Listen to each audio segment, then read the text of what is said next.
നമസ്കാരം. കഥച്ചപ്പിന്റെ പുതിയൊരധ്യായത്തിലേക്ക് ഏവർക്കും സ്വാഗതം.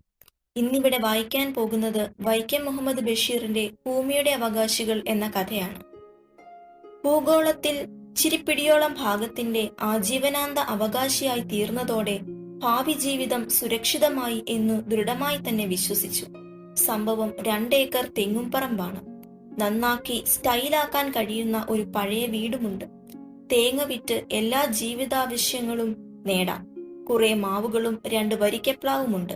വീട്ടാവശ്യത്തിനുള്ള വിറക് പറമ്പിൽ നിന്ന് കിട്ടും. പുരാതനമായ ഒരു കിണറുമുണ്ട്. നല്ല വെള്ളം സുലഭം. ആകെ കൂടി ജീവിതം പരമസുഖമെന്ന് വിചാരിച്ചിരിക്കുമ്പോഴാണ് എന്തു പറയാൻ